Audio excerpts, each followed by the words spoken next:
এই সেই ভাইরাল ওয়াজ আসলে শুনলে কিন্তু কলিজা একবারে ছাড়খার হইয়া যায়। আসলে আমরা একবার শুনি এবং ভালো লাগলে শেয়ার করি। গরিব হয়ে গেলে ভালোবাসা থাকে না, অসুস্থ হয়ে গেলে ভালোবাসা থাকে না।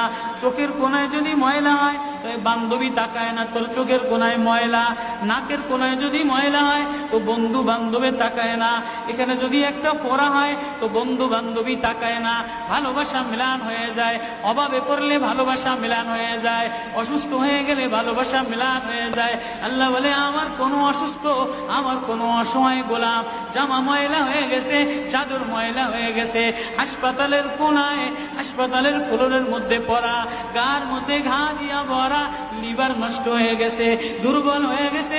ওইখানে ডাক্তারও তার দিকে তাকায় না, ধনীরা তার দিকে তাকায় না, এমপিরা তার দিকে তাকায় না, কোনো মুফতিও তাকায় না, কোনো পীরেও তাকায় না।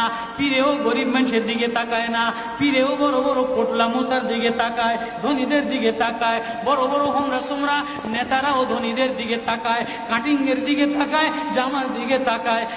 আয় আমার কোনো অসুস্থ বান্দা হাসপাতালের ফ্লোরের মধ্যে যদি আমার আল্লাহ বলে একটা ডাক দিতে দেরি, আমার আরশে ধাক্কা লাগতে দেরি হয় না।